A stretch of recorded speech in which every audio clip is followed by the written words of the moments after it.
مجھے قتل کروانا ہے؟ مطلب ایک غنڈے کو مروانا ہے؟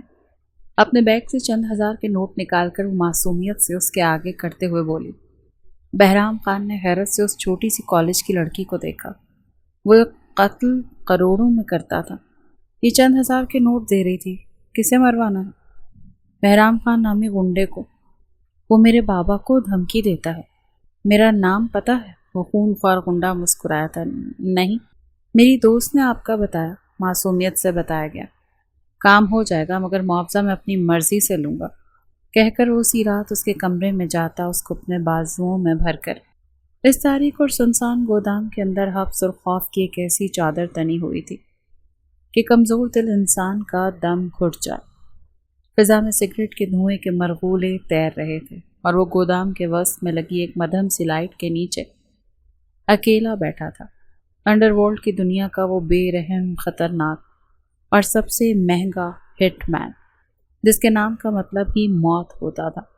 اس کا لمبا چوڑا کثرتی وجود، گندمی رنگت، گہری کالی آنکھیں اور چہرے پر پھیلا وہ جاہو جلال ایسا تھا کہ اچھے اچھوں کے دل کانپ جاتے تھے۔ وہ سکون سے اپنی گند صاف کر رہا تھا کہ اچانک گودام کا بھاری لوہے کا دروازہ چڑچڑاہٹ کے ساتھ کھلا تھا، جہاں باہر کھڑے گارڈز ایک وجود کو اندر آنے کا راستہ دے رہے تھے۔ بہرام خان نے اپنی گہری نظریں اٹھا کر دیکھا تو سامنے کا منظر دیکھ کر اس کے ہاتھ میں تھمی گن ایک سیکنڈ کے لیے رک گئی۔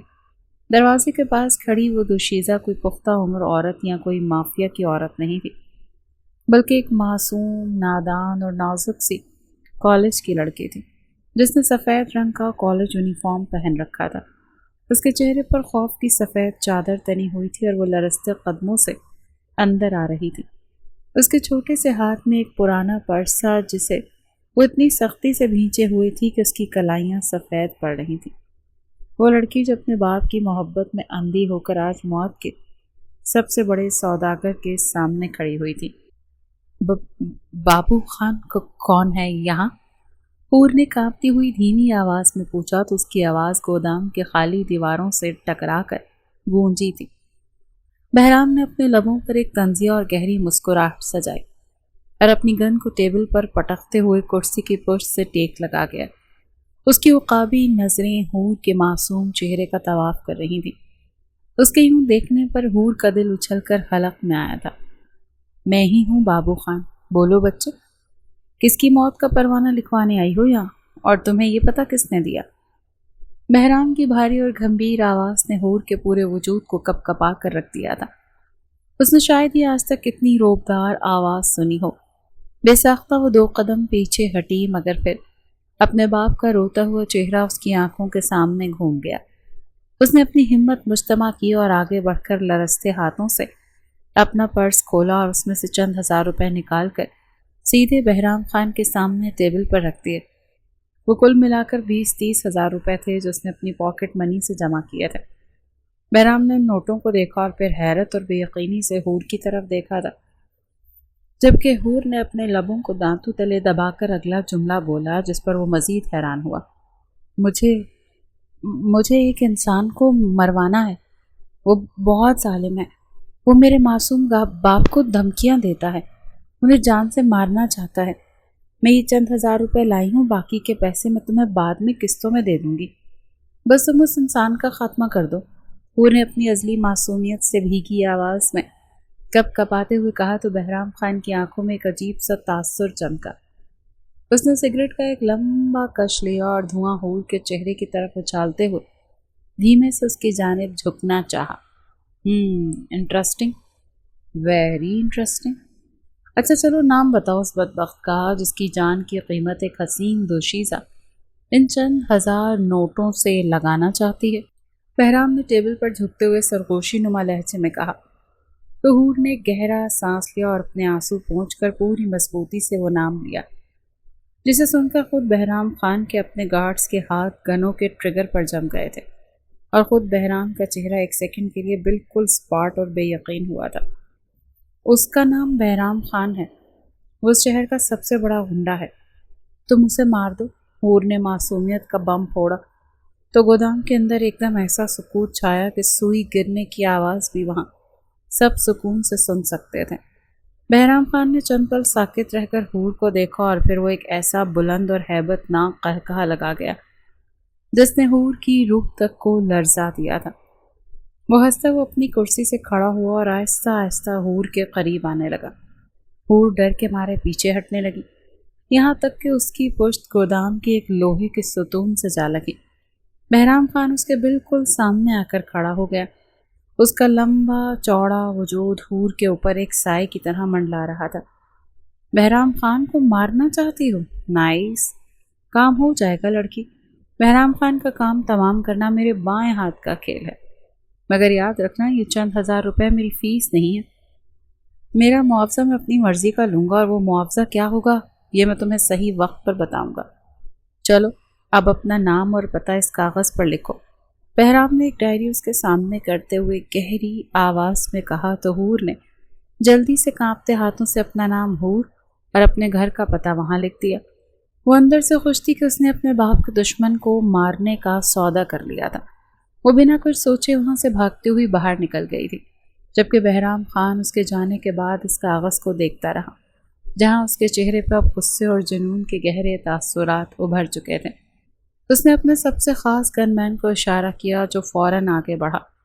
بہرام نے اس کاغذ کو اپنی مٹھی میں بھینچا اور اپنے دانت کچ کچاتے ہوئے بولنے لگا، اس لڑکی کے گرد میرے 20 بہترین بندے سیکیورٹی کے لیے لگا دو۔ اس کے گھر کے باہر ایک مکھی بھی میری اجازت کے بغیر پر نہ مارے۔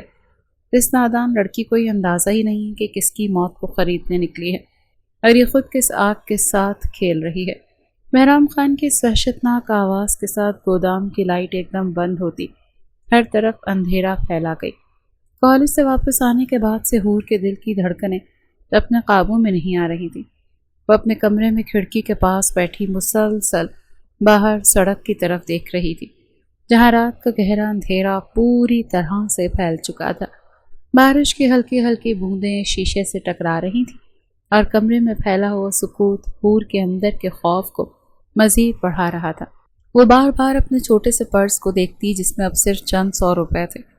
اس نے اپنی زندگی کی سب سے بڑی بازی کھیل دی تھی، ایک خونی ہٹ مین کو اس شہر کے سب سے خطرناک انسان کو مارنے کی سپاری دے کر آئی تھی، مگر اب اس کا معصوم دل بری طرح سے کانپ رہا تھا کہ اگر بہرام خان کو پتہ چل گیا تو کیا ہوگا۔ رات کے 12 بج چکے تھے۔ حویلی نما اس پرانے گھر کے نیچے والے حصے میں اس کا باپ نذیر احمد گہری نیند سو رہا تھا، جبکہ اوپر والے پورشن میں حور اکیلی تھی۔ اس نے لائٹ بند کر دی تھی تاکہ وہ سکون سے سو سکے، مگر جیسے ہی وہ بیڈ کی طرف بڑھی اچانک اس کے کمرے کی کھڑکی کا شیشہ ایک ہلکی سی چڑچڑاہٹ کے ساتھ کھلا تھا۔ ٹھنڈی ہوا کا ایک تیز جھونکا کمرے کے اندر داخل ہوا جس سے حور کے پورے وجود میں سنسنی دوڑ گئی۔ اس سے پہلے کہ وہ چونک کر مڑتی یا چیختی، اندھیرے میں سے ایک نہایت لمبا چوڑا اور مضبوط وجود طوفان کی طرح آگے بڑھا اور ایک ہی جھٹکے میں حور کو پیچھے سے اپنے فولادی بازوؤں کے حصار میں جکڑ لیا تھا۔ حور کے منہ سے ایک خوفناک چیخ نکلنے ہی والی تھی کہ ایک بڑے اور سخت ہاتھ نے تپتی ہوئی ہتھیلی کے ساتھ اس کے نازک لبوں کو بری طرح سے دبا دیا۔ شور مچانے کی ضرورت نہیں ہے لڑکی، اگر ایک لفظ بھی تمہارے منہ سے باہر نکلانا تو نیچے سوئے ہوئے تمہارے بوڑھے باپ کی لاش اوپر آنے میں 1 سیکنڈ بھی نہیں لگے گا۔ وہ بھاری گرجدار اور خمار آلود آواز سیدھی حور کے کان کے پردوں سے ٹکرائی تو حور کا پورا وجود برف کی طرح جم گیا تھا۔ اس کی آنکھیں خوف سے پھٹ پڑیں۔ یہ وہی آواز تھی جو وہ چند گھنٹے پہلے اس تاریک گودام میں سن کر آئی تھی۔ وہ خود اس کے کمرے میں موجود تھا، ایک قاتل اس کے روم میں تھا۔ اس کا تپتا ہوا کثرتی وجود حور کی پشت سے بالکل چپکا ہوا تھا اور اس کی گہری وحشیانہ سانسیں حور کی گردن پر آگ کی طرح لگ رہی تھیں۔ حور خوف اور شرم کے مارے لرزنے لگی۔ اس کی آنکھوں سے موٹے موٹے آنسو بہہ کر بہرام کی ہتھیلی کو بھگونے لگے تھے۔ حور کی یہ تڑپ دیکھ کر بہرام نے دھیمے سے اپنا ہاتھ اس کے لبوں سے ہٹایا، مگر اس کی کمر کے گرد اپنے بازوں کی گرفت کو ذرا سا بھی دھیما نہیں کیا، بلکہ اسے خود کے اور قریب کر لیا، جہاں دونوں کے دلوں کی دھڑکنیں ایک دوسرے سے ٹکرا رہی تھیں۔ تم یہاں کیوں آئے ہو؟ میں نے تمہیں پیسے دیے ہیں نا، تم نے کہا تھا کام ہو جائے گا، پھر تم میرے گھر میں کیوں گھسے؟ خدا کے لیے مجھے چھوڑ دو، میں ایک معصوم کالج کی لڑکی ہوں، تم میرے ساتھ ایسا نہیں کر سکتے۔ حور نے روتے ہوئے سسکیاں بھر کر اپنی کانپتی آواز میں کہا تو بہرام خان کے لبوں پر اندھیرے میں بھی ایک صفاق اور دلکش مسکراہٹ ابھری۔ اس نے حور کے گال پر اپنی انگلیوں کی پوروں کو نرمی سے مسلا، جہاں حور کے وجود میں ایک شدید کرنٹ دوڑا تھا۔ بہرام کا چہرہ اس کے بالکل قریب تھا، جہاں اس کی مخملی اور روبدار آواز دوبارہ گونجی تھی۔ میں نے کہا نا لڑکی کہ بہرام خان کو مارنے کا معاوضہ چند 1000 روپے نہیں ہے۔ میں اپنا معاوضہ اپنی مرضی کا لیتا ہوں اور میرا معاوضہ تم خود ہو حور۔ میں یہاں اپنا حق لینے آیا ہوں۔ بہرام نے اس کے کان کے پاس جھک کر سرگوشی کی تو حور کا رنگ سفید پڑ گیا۔ وہ دیوانوں کی طرح اس کی گرفت سے نکلنے کے لیے تڑپنے لگی۔ کون سا حق؟ اس نے کانپتے ہوئے پوچھا۔ وہی جو ایک مرد اپنی بیوی سے لیتا ہے۔ وہ بے باکی سے گویا ہوا تو حور کی آنکھیں بے یقینی سے پھیلیں۔ کچھ پل ساکت رہنے کے بعد وہ ایک دفعہ پھر سے مزاحمت کرنے لگی، اور اب کی بار عمل میں غصہ شامل تھا۔ اس کی غیرت اور حیا اس بدماش کے لمس کو برداشت نہیں کر پا رہی تھی۔ چھوڑو مجھے بدتمیز انسان، میں غیر محرم مرد کو اپنے وجود کو ہاتھ بھی نہیں لگانے دوں گی۔ تم گنڈے ہو تو اپنے علاقے کے ہوگے، میرے گھر سے باہر نکلو ورنہ میں شور مچا دوں گی۔ حور نے غصے سے روتے ہوئے اپنی پوری طاقت لگا کر کہا تو بہرام خان کا ایک زوردار اور طنزیہ قہقہ اس بند کمرے کی دیواروں سے ٹکرایا۔ اس نے حور کو ایک جھٹکے سے خود سے الگ کیا اور بیڈ کی سائڈ ٹیبل پر پڑا لیمپ آن کر دیا۔ روشنی ہوتے ہی حور نے دیکھا کہ بہرام خان بلیک کلر کی شلوار قمیص میں ہاتھ اپنی پاکٹ میں ڈالے کھڑا تھا۔ اس کا جاہو جلال اس وقت بھی عروج پر تھا۔ وہ پاکٹ سے کچھ نکال رہا تھا اور اگلے ہی پل اس کے ہاتھ میں ایک سفید رنگ کا کاغذ تھا۔ اس نے وہ کاغذ ایک جھٹکے سے حور کے سامنے بیڈ پر پٹکا، جہاں حور کی نظر اس پر لکھی سرخ تحریر پر پڑی تھی۔ تم معصوم ضرور ہو حور، لیکن غیر محرم نہیں ہو۔ ذرا غور سے دیکھو اس کاغذ کو، یہ تمہارا اور میرا نکاح نامہ ہے۔ تم بہت سال پہلے شرعی طور پر بہرام خان کے نام کی محرم بن چکی ہو۔ تم میری منکوحہ ہو حور بہرام خان۔ بہرام خان کا یہ جملہ کسی بڑے ایٹم بم کی طرح حور کے سر پر پھٹا تھا۔ اس کے پاؤں تلے سے جیسے زمین نکل گئی ہو۔ اس کا دل ایک سیکنڈ کے لیے دھڑکنا بھول گیا تھا۔ بہرام خان؟ وہ بے یقینی سے اس کی جانب دیکھ رہی تھی۔ کیا یہ بہرام خان تھا؟ تو کیا وہ بہرام خان کو ہی اس کے مارنے کے پیسے دے آئی تھی؟ اس کا دل خوف سے دھک سے رہ گیا۔ وہ لرزتے ہاتھوں سے اس نکاح نامے کو اٹھا کر دیکھنے لگی، جہاں نیچے سچ مچ اس کے اپنے دستخط اور اس کے باپ کے گواہ کے طور پر سائن موجود تھے۔ اس کی دنیا ایک پل میں اجڑ چکی تھی۔ وہ جس جلاد کو مارنے گئی تھی وہ کوئی اور نہیں بلکہ اس کا اپنا سگا شوہر تھا۔ اس روشن لیمپ کی مدھم روشنی میں حور کا پورا وجود پتھر کا ہو چکا تھا۔ اس کے ہاتھ میں تھاما وہ سفید کاغذ بری طرح سے کانپ رہا تھا، جہاں سرخ رنگ سے لکھا تھا نکاح نامہ۔ اس کی آنکھوں کے سامنے دھندلا رہا تھا۔ اس کے لرزتے لبوں سے ایک لفظ بھی باہر نہیں نکل پا رہا تھا۔ وہ کبھی اس کاغذ کو دیکھتی تو کبھی اپنے سامنے پورے جاہو جلال کے ساتھ کھڑے اس بہرام خان کو، جس کی آنکھوں میں اس وقت طنز کا ایک گہرا جنون صاف نظر آ رہا تھا۔ حور کا دماغ اس سچ کو قبول کرنے سے بالکل قاصر تھا، کیونکہ اس کے تو وہم و گمان میں بھی نہیں تھا کہ اس کا باپ نذیر احمد اس کے ساتھ اتنا بڑا کھیل کھیل سکتا ہے۔ یہ جھوٹ ہے، تم جھوٹ بول رہے ہو بہرام خان۔ میرے بابا ایسا کبھی نہیں کر سکتے، انہوں نے تو ہمیشہ مجھ سے محبت کی ہے، وہ ایک شریف انسان ہے۔ تم نے زبردستی یہ جعلی کاغذ بنوایا ہے تاکہ تم مجھے ڈرا سکو۔ حور نے ایک دم چیختے ہوئے اس کاغذ کے ٹکڑے ٹکڑے کر کے ہوا میں اچھال دیے۔ اس کی آنکھوں سے بہتے آنسو اب اس کے گلابی گالوں کو بھگو رہے تھے۔ وہ اپنے باپ کے خلاف ایک لفظ بھی سننے کو تیار نہیں تھی، مگر بہرام خان کے چہرے کے زاویے ذرا برابر بھی نہیں بدلے تھے۔ وہ آہستہ سے آگے بڑھا اور حور کے بالکل قریب آ کر اس کے دونوں شانوں کو اپنے مضبوط ہاتھوں کی گرفت میں لے کر اسے جھٹکے سے اپنی جانب متوجہ کیا۔ اس کی گرفت اتنی سخت تھی کہ حور کی سسکی نکل گئی۔ شریف انسان حور نذیر احمد، کاش تمہاری یہ معصوم آنکھیں اس دنیا کا اور اپنے اس سگے باپ کا اصل چہرہ دیکھ پاتی، جس باپ کو تم ایک شریف اور لاچار انسان سمجھ کر میرے پاس چند ہزار روپے لے کر میری ہی موت کا سودا کرنے آئی تھی۔ وہ نذیر احمد اس شہر کا سب سے بڑا مکار اور لالچی جواری ہے۔ وہ جوا کھیلتا ہے حور، اور بہت سال پہلے وہ اس خان سے جوئے کی بازی میں پورے 50 لاکھ روپے ہارا تھا۔ جب میرے بندے اس کی کھال اتارنے والے تھے تب اس نے اپنی جان بچانے کے لیے میرے پیروں میں گر کر تمہارا سودا کیا تھا۔ اس نے روتے ہوئے تمہارا یہ نکاح نامہ میرے ہاتھ میں تھمایا تھا اور مجھ سے وقت مانگا تھا کہ جیسے ہی تمہاری کالج کی پڑھائی مکمل ہوگی وہ تمہیں عزت کے ساتھ میری حویلی بھیج دے گا۔ بہرام خان کی ایک ایک بات کسی خنجر کی طرح حور کے دل کے پار ہو رہی تھی۔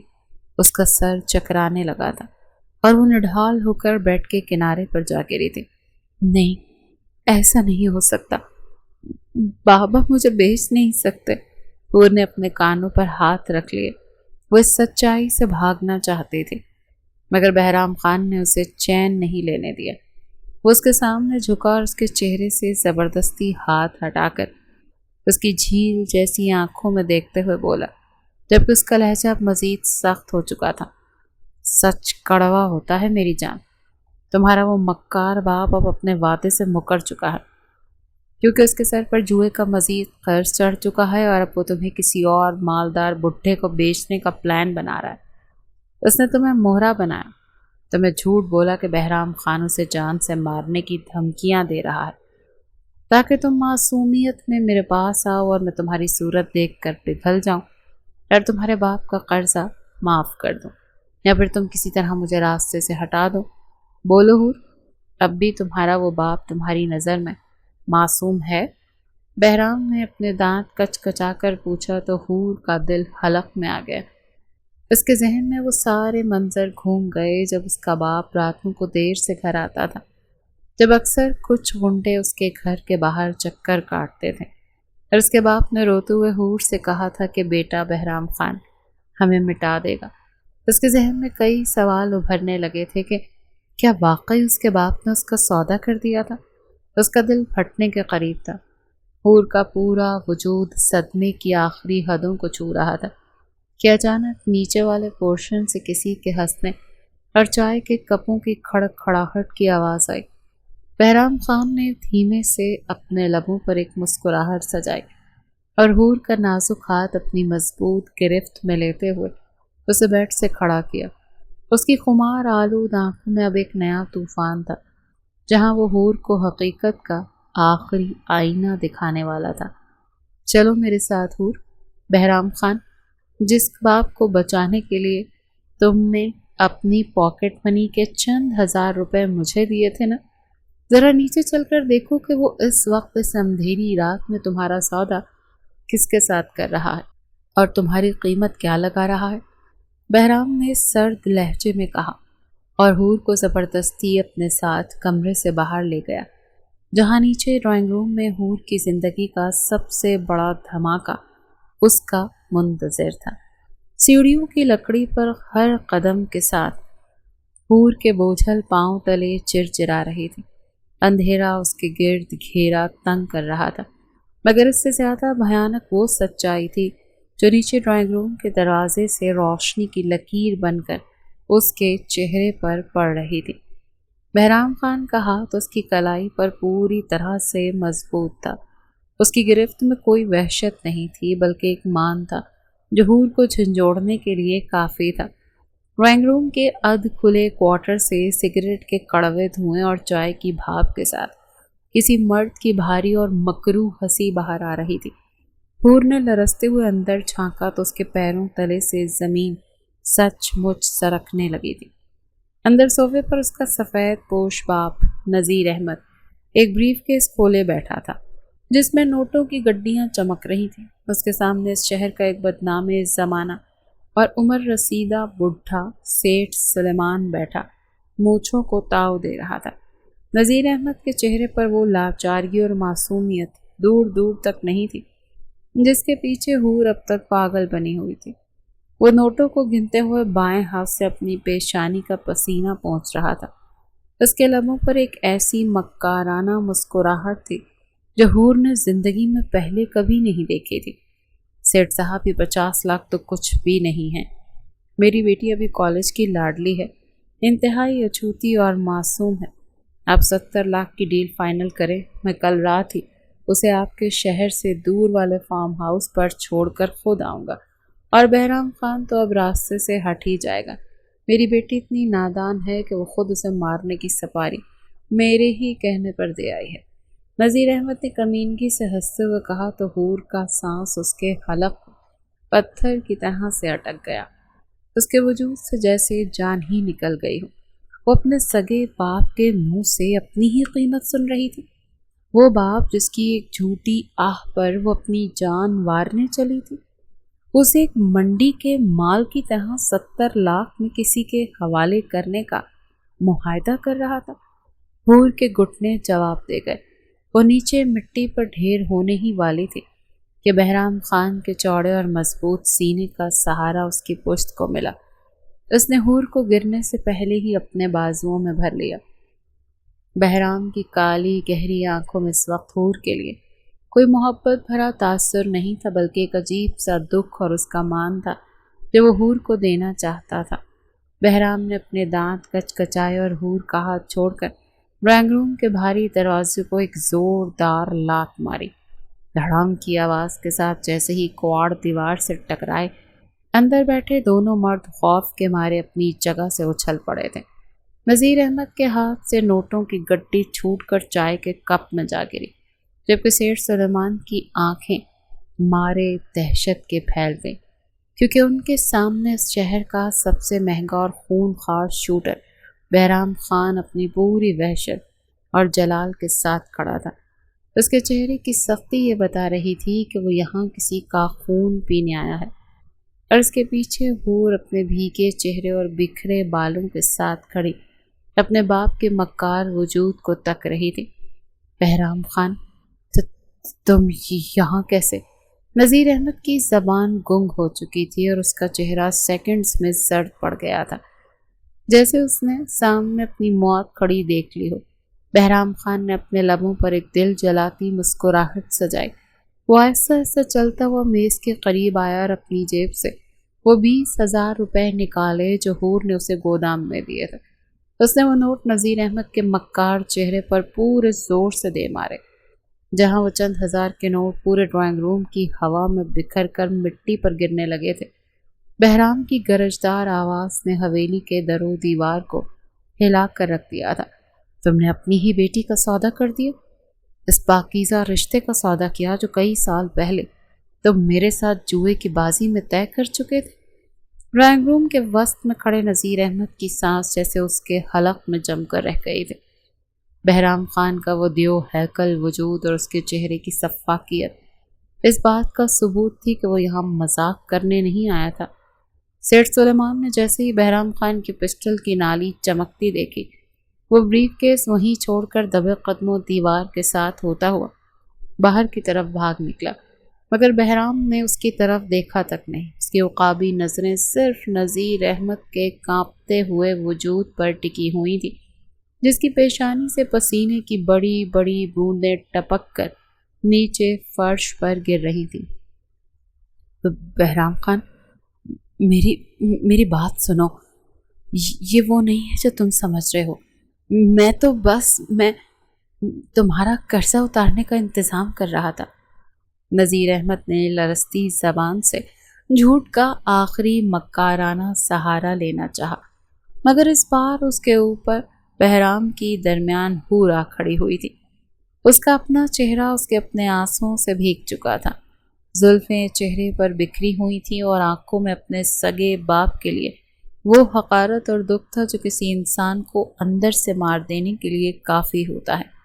بس کر دیں بابا، خدا کے لیے اب مزید جھوٹ مت بولیں۔ حور کی آواز ڈرائنگ روم کے اس بھیانک سکوت میں کسی دھماکے کی طرح گونجی تھی۔ اس نے اپنے دونوں ہاتھ اپنے کانوں پر رکھ لیے تھے، یوں کہ وہ اپنے باپ کی مکار آواز دوبارہ سننا نہیں چاہتے تھی۔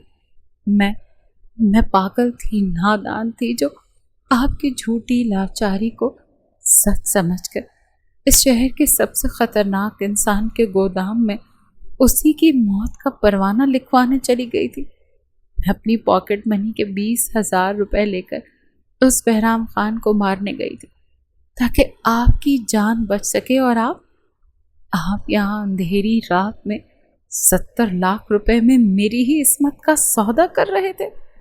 تھوکتی ہوں میں ایسے باپ پر اور آپ کی اس جھوٹی محبت پر۔ حور نے مارے غصے اور صدمے کے چلاتے ہوئے ٹیبل پر پڑا چائے کا کپ فرش پر دے مارا تھا، جہاں اس کے پرخچے کہیں اڑ گئے تھے۔ نذیر احمد کا چہرہ ایک دم مسخ ہوا۔ اس کے اندر کا لالچی انسان حور کے اس روپ کو دیکھ کر تل ملا اٹھا تھا۔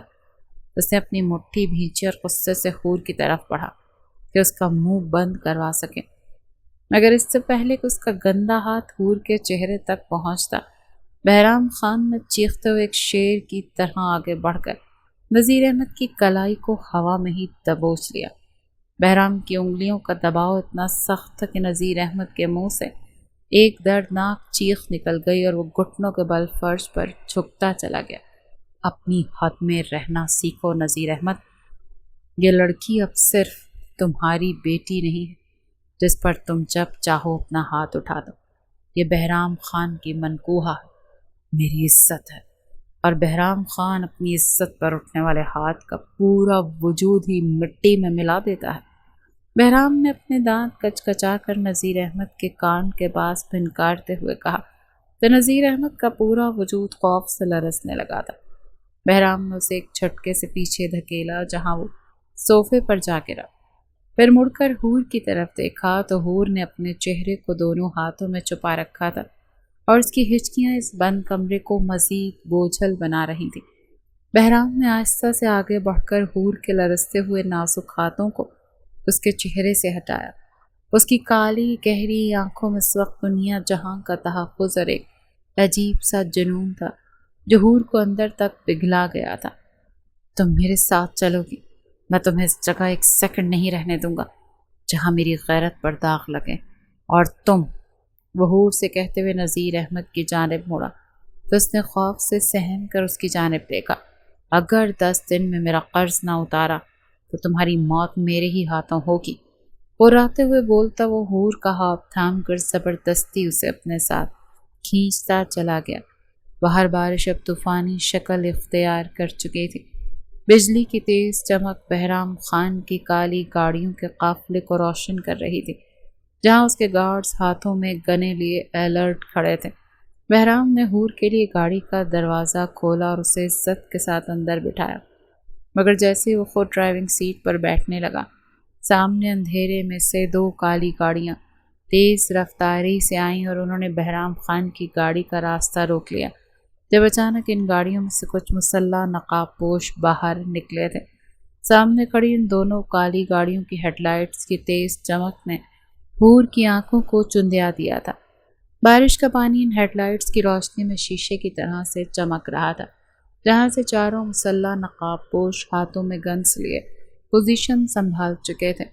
حور نے خوف کے مارے ایک زوردار سسکی بھری اور گاڑی کی سیٹ سے بالکل چمٹ گئی۔ اس کے دل اتنی تیزی سے دھڑک رہا تھا کہ اسے لگا کہ ابھی اس کی دھڑکن رک جائے گی۔ وہ ابھی اپنے باپ کے صدمے سے باہر نہیں آئی تھی کہ اب موت ایک نیا روپ دھار کر اس کے سامنے کھڑی تھی۔ بہرام خان نے گاڑی کا اسٹیئرنگ اتنی سختی سے بھینچا کہ اس کے ہاتھ کی رگیں تن گئی تھیں۔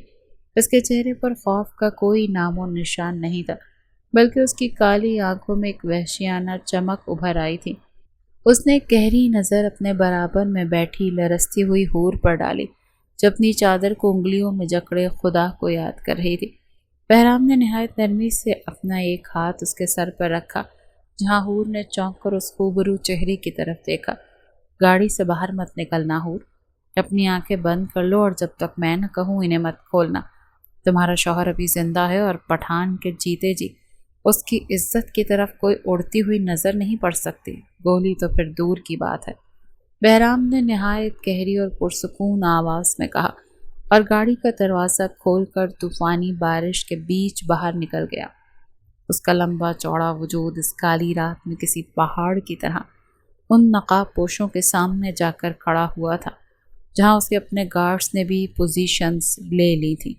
بہرام خان، اجل کا وقت پورا ہو چکا، تمہارا سیٹھ سلیمان کی ڈیل میں ٹانگ اڑانے کا انجام اب تمہاری لاش بھگتے گی، سامنے کھڑے ایک نقاب پوش نے گرج کر کہا، اور اس سے پہلے کہ وہ اپنی گن کا ٹریگر دباتا، بہرام خان نے بجلی کسی تیزی سے اپنی کمر سے پسٹل نکالی اور 1 سیکنڈ کے 1000ویں حصے میں فائر کر دیا۔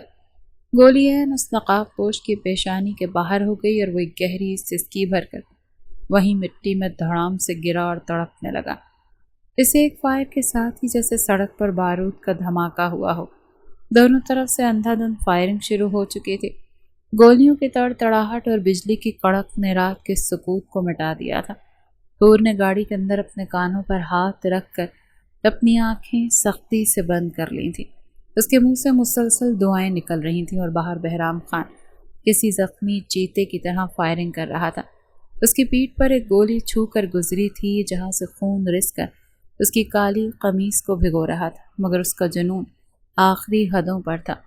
وہ اپنی جان کی پرواہ کیے بغیر ان حملہ آوروں کو ایک ایک کر کے مٹی چٹا رہا تھا، کیونکہ وہ جانتا تھا کہ گاڑی کے اندر اس کا مان، اس کی منکوہا بیٹھی ہے جس کا محافظ اب وہ خود تھا۔ صرف 5 منٹ کے اندر فضا میں پھیلا گولیوں کا شور تھم گیا تھا۔ سڑک پر ہر طرف ان حملہ آوروں کی لاشیں اور خون بارش کے پانی میں مل کر بہہ رہا تھا۔ بہرام خان ہانپتا ہوا اپنی پسٹل کو دوبارہ لوڈ کر کے گاڑی کی طرف بڑھا۔ اس کا چہرہ بارش کے پانی سے بھیگ رہا تھا اور کاندھے سے بہتا خون اس کی وحشت کو مزید نمایاں کر رہا تھا۔ اس نے گاڑی کا دروازہ کھولا اور اندر داخل ہوا۔ حور نے کانپتی ہوئی اپنی آنکھیں کھولیں تو سامنے بہرام کو اس حال میں دیکھ کر اس کے منہ سے ایک چیخ نکل گئی تھی۔ اس کا ہاتھ بے اختیار بہرام کے زخمی کاندھے کی طرف بڑھا تھا، جہاں نفرت اب ایک انجانے درد میں بدل رہی تھی۔ تم زخمی ہو خان، بہت خون بہہ رہا ہے، حور نے روتے ہوئے سسک کر کہا تو بہرام نے اپنے لبوں پر ایک دلکش اور تھکی ہوئی مسکراہٹ سجائی۔ اس نے حور کا وہ لرزتا ہوا ہاتھ اپنے ہاتھ میں لیا اور اسے اپنے لبوں سے لگاتے ہوئے گویا ہوا۔ اس کی آواز میں اب ایک عجیب سا خمار گھل چکا تھا۔ یہ زخم تو کچھ بھی نہیں ہے حور بہرام خان، یہ خون تو اس نکاح کے مان کے آگے بہت سستا ہے جو میں نے تمہیں دیکھے بغیر ہی اپنے دل پر سجا لیا تھا۔ اب ہمیں یہاں سے نکلنا ہوگا۔ میری حویلی کا طوفان ابھی ہمارا منتظر ہے، جہاں میرے اپنے لوگ تمہارے اس نام کو قبول کرنے کے لیے تیار نہیں ہوں گے۔ بہرام نے تھکے ہوئے لہجے میں کہہ کر سر جھٹکتے گاڑی کو ایک جھٹکے سے سٹارٹ کرتے ہوئے کہا، اور گاڑی تیز رفتاری سے اندھیرے کو چیرتی ہوئی شہر کی طرف دوڑنے لگی۔ اس کا خون مسلسل بہہ رہا تھا مگر اسے پرواہ نہیں تھی۔ اسے بس حور کو لے کر ایک محفوظ مقام پر پہنچنا تھا۔ شہر کی بڑی سڑکوں کو پیچھے چھوڑتے ہوئے بہرام خان کی یہ کالی گاڑیاں اب ایک کچے اور دشوار گزار پہاڑی راستوں پر گامزن تھیں، جہاں دور سامنے پہاڑی کی چوٹی پر ایک قلعہ نما پرانی حویلی ایستادہ نظر آ رہی تھی۔ خان حویلی، آفندی خاندان کی وہ تاریخی سلطنت جہاں کا اپنا ایک قانون تھا اور جہاں بڑے سے بڑا مجرم بھی پناہ لینے سے پہلے 100 بار سوچتا تھا۔ حور نے گاڑی کے شیشے سے باہر دیکھا تو اس کے دل میں خوف کی ایک نئی لہر دوڑ گئی۔ وہ جانتی تھی کہ یہ دنیا اس کی دنیا سے بالکل الگ اور بے رحم تھی، جہاں اب اسے اپنی زندگی گزارنی تھی۔ گاڑی حویلی کے بڑے گیٹ کو پار کرتی ہوئی جیسے ہی وسیع اور اس پورچ میں آ کر رکی، وہاں پہلے سے ہی دسیوں گارڈز ہاتھوں میں اسلحہ لیے الرٹ کھڑے تھے۔ بہرام خان نے گاڑی بند کی اور بنا 1 سیکنڈ ضائع کیے نیچے اترا۔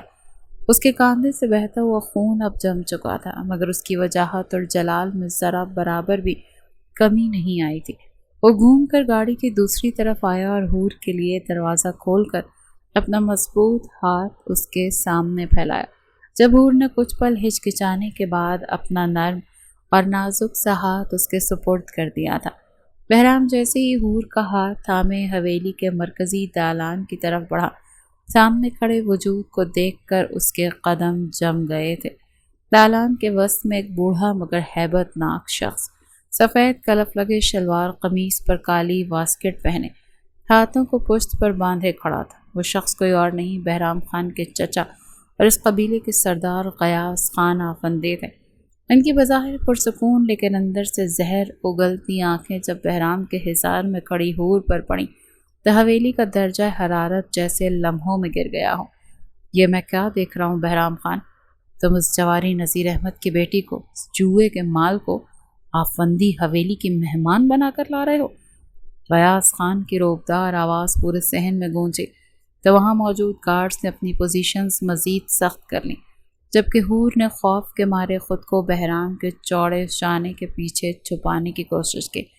ہوش میں آئے چچا جان، یہ جوئے کا مال نہیں ہے، یہ حور بہرام خان ہے، اس حویلی کی مہمان نہیں بلکہ میری شرعی منکوحہ میرا مان، اور اس حویلی کی نئی سردارنی۔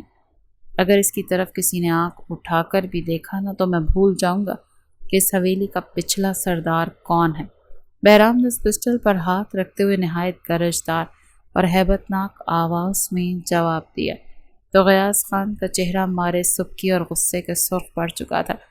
وہ اپنے اس بھتیجے کے جنون سے تو بخوبی واقف تھا۔ وہ ایک بار ٹھان لیتا تھا تو اسے پورا کر کے ہی دم لیتا تھا۔ غیاث خان نے اپنے دانت کچ کچائے اور بنا کچھ کہے وہاں سے نکل کر چلے گئے، جبکہ بہرام حور کو عزت کے ساتھ حویلی کے سب سے شاہانہ اور محفوظ کمرے یعنی اپنے کمرے میں لے کر داخل ہوا۔ جب دروازہ بند ہوتے ہی کمرے میں ایک عجیب سا سکوت چھا گیا۔ بہرام نے اپنی پسٹل ٹیبل پر رکھی اور مڑ کر حور کی طرف دیکھا، جس کی جھیل جیسی آنکھیں اس وقت بھی آنسوؤں سے نم تھیں، اور وہ حیا کے مارے اپنے لبوں کو دانتوں تلے دبائے کھڑی تھی۔ گہری سانس بھر کر بہرام آہستہ آہستہ اس کے قریب آیا اور اپنے دونوں بڑے ہاتھ حور کی گلابی اور تپتے ہوئے گالوں پر رکھ دیے، جہاں حور نے شرم سے اپنے نین موند لیے تھے۔ دونوں کے لمس نے اس بند کمرے کے سکوت کو ایک سحر انگیز فضا میں بدل دیا تھا، جہاں اب خوف کی جگہ ایک انجانا احساس جنم لے رہا تھا، اور بہرام کی خمار آلود آواز حور کے کانوں میں امرت کھولنے لگی تھی۔ ڈر کیوں رہی ہو میری جان؟ اب اس حویلی کی کوئی دیوار بھی تمہیں مجھ سے دور نہیں کر سکتی۔ تم میری روح کا قرار، تم ایسے ڈر کر رہو گی؟ کیسے سانس لوں گا میں؟ بہرام نے اس کے ماتھے پر اپنے لب رکھتے ہوئے نہایت دھیمے لب و لہجے میں کہا تو حور نے پہلی بار اپنے نازک بازو بہرام کے گلے کے گرد باندھ دیے تھے، جہاں دونوں کے وجود پر محبت کا پہلا گہرا رنگ چڑھنے لگا تھا، مگر وہ اس بات سے انجان تھی کہ آگے ان کے ساتھ کیا ہونے والا ہے، کیونکہ آفندی حویلی کے اندرونی سازشیں بھی ابھی تھمی نہیں تھی۔ آفندی حویلی کی وہ رات حور کے لیے زندگی کی طویل ترین اور کٹھن رات ثابت ہو رہی تھی۔ کمرے کے باہر بارش اب تھم چکی تھی، لیکن حویلی کے اندر کا طوفان ابھی پوری شدت سے برپا تھا۔ بہرام خان کسی ضروری کام سے اپنے گارڈز کے ساتھ حویلی سے باہر گیا تھا، اور حور اس بڑے سے کمرے میں بالکل اکیلی بیڈ کے کنارے بڑے مسلسل دروازے کی طرف دیکھ رہی تھی، جہاں اس کا دل کسی انجانے خوف سے بری طرح سے دھڑک رہا تھا۔ اسے اس تنہائی میں بہرام خان کے اس مضبوط اور تپتے ہوئے وجود کی کمی شدت سے محسوس ہو رہی تھی، جو اس کے لیے پوری دنیا کے سامنے ڈھال بن کر کھڑا ہو گیا تھا۔ مگر عین اسی پل کمرے کا دروازہ ایک دھیمی سی آواز کے ساتھ کھلتا، اس کے چہرے پر ایک خوف کی لہر دوڑا گیا، مگر اگلے ہی پل اس نے سکون کا سانس لیا، کیونکہ سامنے کوئی اور نہیں بلکہ ملازمہ تھی، جو ہاتھ میں چاندی کا گلاس تھامے دودھ کا گلاس لیے اندر داخل ہو رہی تھی۔ چھوٹی مالکن، یہ بڑے خان صاحب غیاث خان نے آپ کے لیے بھجوایا ہے۔ انہوں نے کہا ہے کہ حویلی کی روایت کے مطابق نئی دلہن اور سردارنی کا منہ میٹھا کرایا جائے۔ خادمہ نے نہایت عاجزی سے سر جھکا کر وہ گلاس سائڈ ٹیبل پر رکھا اور دبے قدموں سے باہر نکل گئی۔ حور نے اس گلاس کی طرف دیکھا تو اس کا نادان دل ایک پل کے لیے خوش ہوا کہ شاید بہرام کے چچا نے اسے دل سے قبول کر لیا ہے۔ وہ پچھلے کئی گھنٹوں سے بھوکی پیاسی تھی۔ اس نے جیسے ہی وہ گلاس اٹھایا، اس کا پہلا گھونٹ اپنے لبوں سے لگایا تو اسے اس کا ذائقہ عجیب کڑوا سا محسوس ہوا تھا۔ اس نے فوراً گلاس واپس رکھ دیا، مگر تب تک بہت دیر ہو چکی تھی۔ زہر اپنا کام شروع کر چکا تھا۔ اس کے حلق میں شدید جلن کا احساس ہوا اور اس کا سر بری طرح سے چکرانے لگا، اور پھر کچھ ہی پلوں میں وہ نڈھال ہو کر فرش پر جا گری، جہاں اس کے منہ سے ایک دھیمی سی سسکی نکلی تھی۔ عین اسی وقت بہرام خان حویلی میں داخل ہوا تھا، اس بات سے بالکل بے خبر کہ اس پر کیا قیامت ٹوٹ چکی ہے۔ اس کا دل دھڑک رہا تھا، راستے بھر سے کسی انہونی کے خوف سے لرز رہا تھا۔ وہ جیسے ہی اپنے کمرے کا دروازہ کھول کر اندر داخل ہوا، سامنے کا منظر دیکھ کر تو اس کے پاؤں تلے سے زمین نکل گئی تھی۔ اس کے معصوم حور فرش پر بے سدھ پڑی تھی، اس کے گلابی لب نیلے پڑ رہے تھے اور سائڈ ٹیبل پر گرا ہوا دودھ فرش پر پھیل رہا تھا۔ بہرام کے چہرے کے سارے تاثرات ایک سیکنڈ میں وحشت میں بدل گئے۔ بے یقینی ہی بے یقینی تھی۔ یہ کیا ہوا تھا اس کے ساتھ؟ کیا کیا گیا تھا اس کے ساتھ؟ دودھ کا گلاس دیکھ کر وہ سمجھ چکا تھا۔ بے ساختہ آگے بڑھتے حور کے وجود کو گود میں لیتے وہ اس کا منہ تھپ تھپانے لگا۔ اس کے انگ انگ میں بے چینی اور خوف سرایت کر رہا تھا۔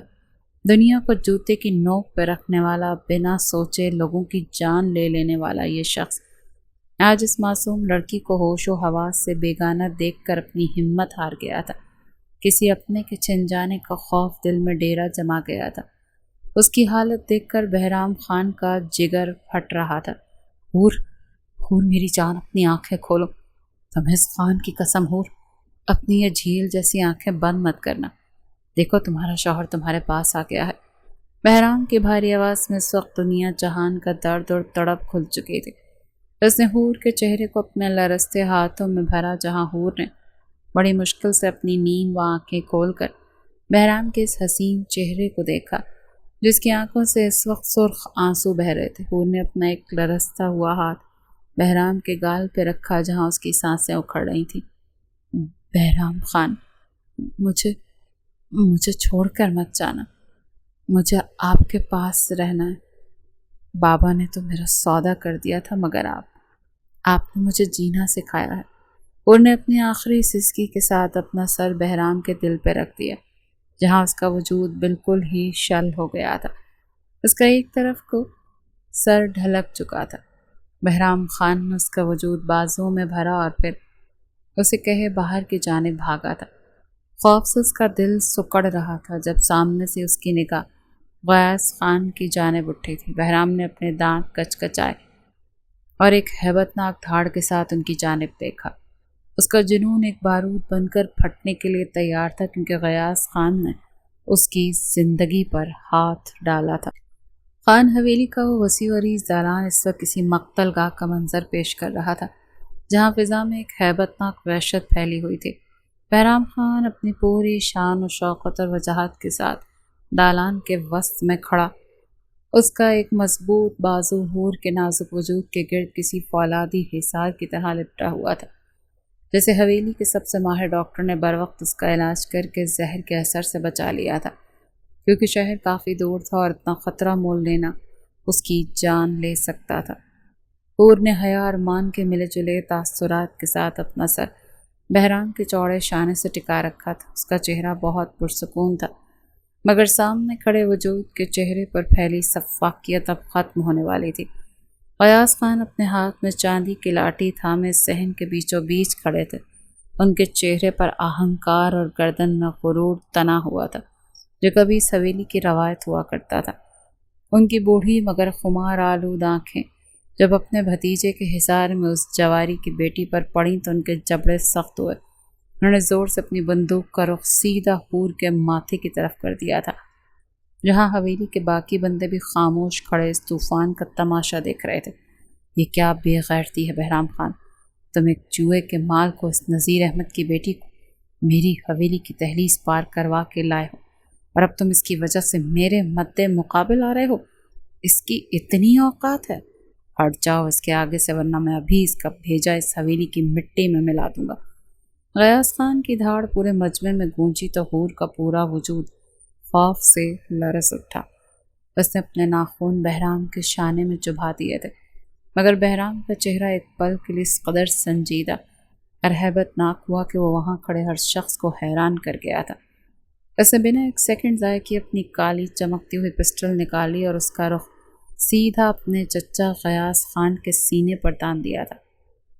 یہ پہلا موقع تھا کہ جب آفندی حویلی کا چاند اپنے ہی قبیلے کے سربراہ کے سامنے یوں کھڑا تھا۔ اس کی آواز میں وہ جنون اور وحشت تھی جو کسی پہاڑ کو بھی توڑنے کی صلاحیت رکھتی تھی۔ اپنی بندوق نیچے کریں غیاث خان، ورنہ یاد رکھیے گا کہ آفندی خان کی نسل یہ بہرام خان اپنے ہاتھوں سے مٹا دے گا۔ یہ اب کسی جواری کی بیٹی نہیں، میں پہلے بھی بتا چکا ہوں، یہ میری بیوی ہے، میرا غرور ہے، اور اگر حور کے سر سے چادر کا ایک کونا بھی آپ کی وجہ سے سرکا تو میں بھول جاؤں گا کہ آپ میرے چچا ہیں۔ بہرام کی اس خوفناک دہاڑ پر پورے صحن میں چہمگوئیاں ہونے لگیں اور غیاث خان کا دل لمحے بھر کے لیے بری طرح سے کانپا تھا۔ وہ اپنے بھتیجے کی آنکھوں میں جنون دیکھ رہے تھے جو کسی کو جینے کا حق نہیں دیتا تھا۔ غیاث خان کا بس نہیں چل رہا تھا کہ اس کی زبان نوچ لیں، مگر وہ اپنے ہی جوان بھتیجے کے اس وحشی روپ کے آگے مجبور ہو کر 2 قدم پیچھے ہٹے اور اپنی بندوق نیچے کر گئے، جہاں حویلی کے باقی گارڈز بھی اپنے ہتھیار جھکا دیے تھے، کیونکہ وہ جان چکے تھے کہ بہرام خان اس لڑکے کی محبت میں اندھا ہو چکا ہے۔ بہرام نے حویلی کا ہاتھ اپنے سخت مگر پر محبت گرفت میں لیا اور اسی لیے اپنے روم کی جانب بڑھ گیا۔ وہ ان کو زہر دینے کے حوالے سے کوئی سزا نہیں دے پایا تھا، مگر اس کا اکیلے میں ان سے بات کرنے کا ارادہ تھا۔ وہ بچ گئی تھی، اس کے لیے یہی کافی تھا، مگر وہ سب کے سامنے ان سے حساب لے کر لوگوں پر یہ واضح نہیں کرنا چاہتا تھا کہ یہاں کے سردار بھی اپنے لوگوں کی جان لیتے۔ وہ ان کے مقام کی عزت کرتا، ان کے راز کو راز ہی رکھ گیا تھا، مگر وہ انہیں پوری طرح معاف کرنے کا ارادہ نہیں رکھتا تھا۔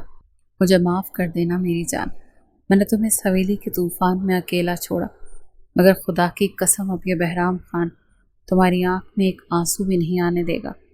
میری دل بر، میری آنکھوں کا نور، حور بہرام خان۔ وہ اس کے کان کے بالکل قریب جھک کر اپنی خمار سے لبریز آواز میں بولتا، اسے اپنے گلے سے لگا گیا، جبکہ اس کی باتوں اور لفظوں پر حور کے پورے وجود میں سپارک اٹھے تھے۔ اس نے اپنے دونوں بازو بہرام کے گرد باندھ دیے، اپنا سر اس کے چوڑے مضبوط سینے پر ٹکا دیا، جہاں بہرام کی تیز دھڑکنیں اب صرف اور صرف اس کے نام کا کلمہ پڑھ رہی تھی۔ بہرام نے دھیمے سے اس کے ماتھے پر اپنے لب رکھے اور پھر اس کے گلابی لبوں کو چھوتے ہوئے اسے اپنی آغوش میں بھر لیا، جہاں دونوں کے جذبات اپنی آخری حدوں کو چھو رہے تھے۔ نفرت اور جوئے کے سارے انگارے اب محبت کے پرسکون پانی میں بدل کر ہمیشہ کے لیے ٹھنڈے ہو چکے تھے۔ کچھ عرصے بعد سب کچھ معمول کے مطابق چل رہا تھا۔ آفندی حویلی کی فضا بالکل بدل چکی تھی۔ جہاں حور کو پہلے دن خوف کا سامنا تھا، وہ اس گھر کی سب سے چہیتی اور لاڈلی بیٹی بن چکی تھی۔ بہرام خان کی بے پناہ محبت اور دیوانگی نے حویلی کے باقی افراد کے دلوں میں بھی اس کے لیے عزت پیدا کر دی تھی۔ وہ اب میاں بیوی کم اور ایک دوسرے کے سچے ہمدم زیادہ لگتے تھے۔ شام کے سائے گہرے ہو رہے تھے جب حویلی کے ٹیرس پر کھڑے بہرام نے حور کو پیچھے سے اپنے حصار میں لے لیا اور اس کے بالوں کو اپنی انگلیوں کی پوروں سے مسلتے ہوئے اس کے برہنہ کاندھے پر اپنے لب رکھ دیے۔ ٹھنڈی ہوا کے جھونکے اس کے بھیگے وجود کو حدت بخش رہے تھے، جہاں دونوں ایک دوسرے میں گم ہو کر زندگی کے اس خوبصورت اور پرسکون سفر پر ہمیشہ کے لیے روانہ ہو چکے تھے۔ کچھ عرصے بعد بارش کا زور تھم چکا تھا، مگر خان حویلی کے کشادہ ٹیرس پر ٹھنڈی ہوا کے جھونکے رات کی خنکی کو مزید بڑھا رہے تھے۔ حویلی کے وسیع و عریض باغ میں لگی مدھم لائٹس دور سے یوں چمک رہی تھیں جیسے آسمان پر تارے چمک رہے تھے۔ حور سفید رنگ کی کڑھائی والی ساڑی پہنے ٹیرس کے ریلنگ پر ہاتھ دھرے کھڑی دور چمکتے پہاڑوں کو دیکھ رہی تھی۔ اس کی جھیل جیسی گہری آنکھوں میں اب وہ خوف اور لاچارگی دور دور تک نہیں تھی جو کبھی ہوا کرتی تھی، بلکہ وہاں ایک مان، ایک سکون اور آفندی حویلی کی سردارنی کا ازلی جاہو جلال تھا، جسے بہرام خان کی بے پناہ اور دیوانہ وار محبت نے بخشا تھا۔ عین اسی پل پیچھے سے آنے والی شناساں بھاری اور دھمکی آمیز حد تک دلکش قدموں کی چاپ پر اس کے لبوں پر ایک خوبصورت مسکراہٹ ابھری تھی۔ اسے مڑ کر دیکھنے کی ضرورت ہی نہیں تھی، اس کے وجود اپنے محافظ کی حدت کو دور سے ہی محسوس کر لیتا تھا، اور اگلے ہی لمحے 2 مضبوط اور فولادی بازوؤں نے اسے اپنے پیچھے سے اپنے تپتے ہوئے حصار میں جکڑ لیا تھا۔ بہرام خان نے اپنی ٹھوری حور کے ملائم شانے پر ٹکا دی اور ایک گہرا سانس لے کر اس کے وجود میں رچی دلنشین گلاب کی خوشبو کو اپنے اندر اتارا۔ بلیک کلر کے کلف لگے شلوار قمیص میں اس کا کثرتی اور دیو ہیکل وجود ہمیشہ کی طرح اپنے وحشیانہ وجاہت کے عروج پر تھا، مگر اس وقت اس کی کالی عقابی آنکھوں میں حور کے لیے دنیا جہاں کا خمار اور نرمی گھلی ہوئی تھی۔ کب سے ڈھونڈ رہا ہوں اپنی سردارنی کو، اور وہ یہاں سرد رات میں اپنی جان کو تڑپا رہی ہے۔ بہرام نے حور کے کان کے پاس جھک کر اپنی گھمبیر اور رسیلی آواز میں سرگوشی کی تو حور کے پورے وجود میں ایک میٹھا سا سپارک ہوا۔ اس نے اپنے نازک ہاتھ بہرام کے ان ہاتھوں پہ رکھ دیے جو اس کی کمر کے گرد سختی سے جمے ہوئے تھے۔ آپ تھکتے نہیں ہیں مجھ سے؟ اس کی جانب دیکھ کر آنکھیں چھوٹی کیے پوچھنے لگی تو بہرام خان کے لبوں سے گہرا اور دلکش قہقہا ابھرا۔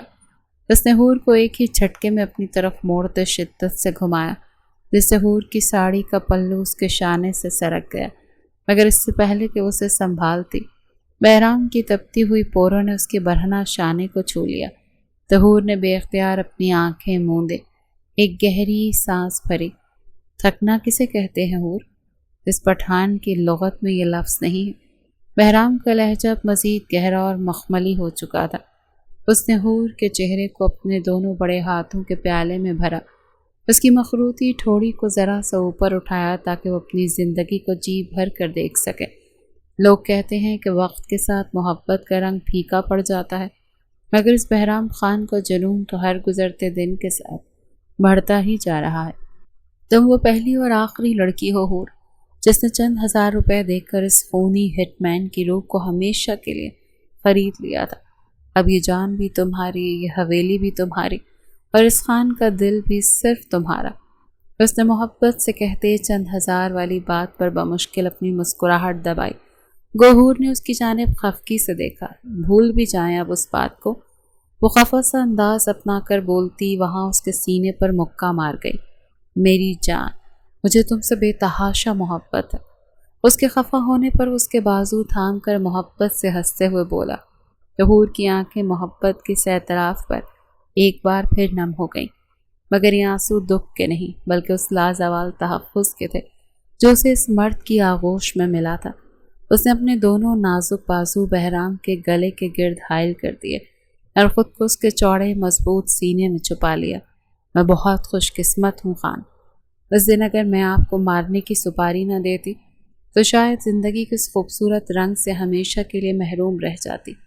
حور نے اس کے سینے پر سر ٹکائے اب کی بار خود بھی شرارتی لہجے میں دھیمے سے کہا تو بہرام نے محبت کے شدید جذبے کے تحت اسے خود میں مزید بھینچا اور اپنے لب جھکا کر پہلے حور کے ماتھے پر اپنے عشق کی مہر ثبت کی اور پھر آہستہ آہستہ نیچے بڑھتے اس کے گلابی اور کانپتے لبوں کو اپنی گرفت میں لے لیا۔ ٹھنڈی ہوا کا ایک تیز جھونکا ان کے گرد سے گزرا۔ دالان کی لائٹس مزید مدھم ہو گئیں، مگر ٹیرس پر موجود وہ دو وجود اس وقت دنیا و مافیہ سے بے خبر ایک دوسرے کے لمس کی حدت میں پگھل رہے تھے۔ جوئے کی بازی سے شروع ہونے والا وہ سفر اب محبت کے اس لازوال اور پرسکون موڑ پر آ چکا تھا جہاں سے آگے صرف اور صرف ان کا ساتھ تھا، ہمیشہ کے لیے ایک نہ ختم ہونے والا ساتھ۔